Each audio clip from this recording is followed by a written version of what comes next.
गणेश जी की प्रतिष्ठा वैसे तो संपूर्ण भारतवर्ष में समान रूप से व्याप्त है। महाराष्ट्र में इसे मंगलकारी देवता के रूप में एवं मंगल पूर्ति के नाम से पूजता है।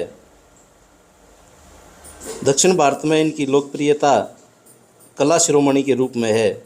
मैसूर तथा तंजौर के मंदिरों में गणेश की नृत्य मुद्रा में अनेक मनमोहक प्रतिमाएं हैं। गणेश हिंदुओं के आदि आराध्य देव हैं। हिंदू धर्म में गणेश को एक विशिष्ट स्थान प्राप्त है। कोई भी धार्मिक उत्सव हो, यज्ञ पूजन इत्यादि सत्कर्म हो या फिर विवाह उत्सव, निर्विघ्न कार्य संपन्न हो, इसीलिए शुभ के रूप में गणेश जी की पूजा सबसे पहले की जाती है। महाराष्ट्र में सातवाहन, राष्ट्रकूट, चालुक्य आदि राजाओं ने गणेशोत्सव की प्रथमा चलाई थी। छत्रपति शिवाजी महाराज भी गणेश जी की उपासना करते थे। आइए अब इतिहास जानते हैं।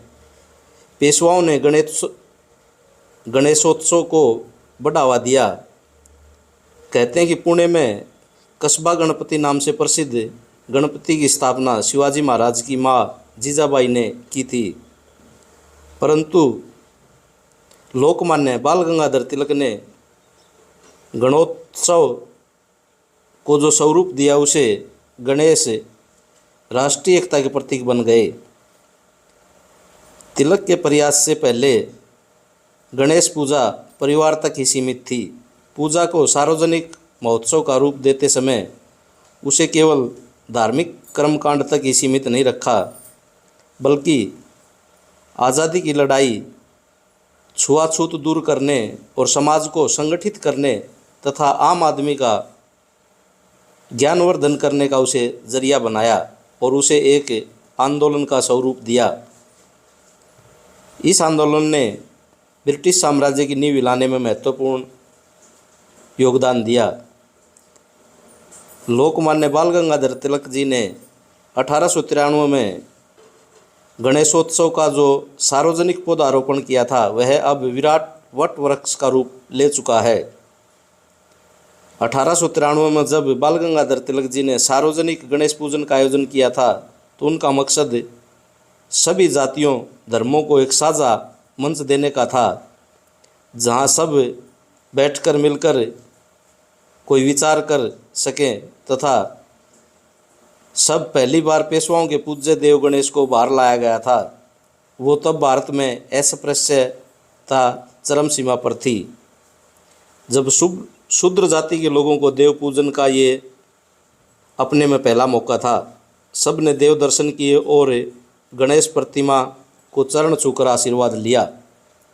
उत्सव के बाद जब प्रतिमा को वापस मंदिर में स्थापित किया जाने लगा, जैसा कि पेशवा मंदिर में करते थे, मंदिर की मूर्ति को आंगन में रखकर सार्वजनिक पूजा और फिर वापस वहीं स्थापना, तब यह तय किया गया कि पूजा गृह की मूर्ति को बाहर न निकाली जाए। अगले वर्ष से पार्थिव गणेश बनाए जाएं और फिर उनका चल समारोह पूर्वक विसर्जन किया जाए।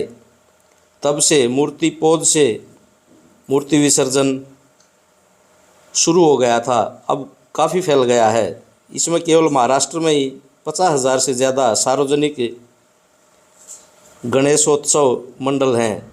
इसके अलावा आंध्र प्रदेश, कर्नाटक, मध्य प्रदेश, उत्तर प्रदेश, गुजरात में भी काफ़ी संख्या में गणेशोत्सव मंडल हैं। स्वतंत्रता संग्राम और गणेशोत्सव का भी एक विशेष अपना रिश्ता है। विनायक दामोदर सावरकर जी और कवि गोविंद ने नासिक में मित्र मेला संस्था बनाई थी। इस संस्था का काम देशभक्तिपूर्ण पोवाड़े, जिसको मराठी में लोकगीतों का एक प्रकार कहते हैं, आकर्षक ढंग से बोलकर सुनाना। इस संस्था के पोवाड़ों ने पश्चिम महाराष्ट्र में धूम मचा दी थी। कवि गोविंद को सुनने के लिए लोग उमड़ पड़ते थे। राम रावण कथा के आधार पर वे लोगों को देशभक्ति का भाव जगाने में सफल होते थे। उनके बारे में वीर सावरकर जी ने लिखा कि कवि गोविंद अपनी कविता की अमर छाप जनमानस पर छोड़ देते हैं। गणेशोत्सव का उपयोग आज़ादी की लड़ाई के लिए किए जाने की बात पूरे महाराष्ट्र में फैल गई थी। तो दोस्तों, इस प्रकार आज भी शहरों में गणेशोत्सव मनाया जाता है। अंग्रेज भी इससे घबरा गए थे। इस बारे में रोल समिति रपट में भी चिंता जताई गई थी। रपट में कहा गया था कि गणेशोत्सव के दौरान युवकों की टोलियां सड़कों पर घूम घूम कर अंग्रेजी शासन विरोधी गीत गाती हैं और स्कूली बच्चे पर्चे बांटते हैं। तो दोस्तों, इस प्रकार गणेशोत्सव का सामाजिक, धार्मिक और राजनीतिक हमारे जीवन में अर्थ रहा है। लोग बड़े चाव से, बड़े धूमधाम से गणेशोत्सव मनाते हैं और मूर्ति विसर्जन करते हैं और उसके बाद बहते हुए पानी में स्नान करते हैं। तो वीडियो आपको कैसी लगी कमेंट करके ज़रूर बताइएगा। और भी इस चैनल की आप वीडियो देखना चाहते हैं तो चैनल को सब्सक्राइब कर लें। जय गणेश, जय गणेश।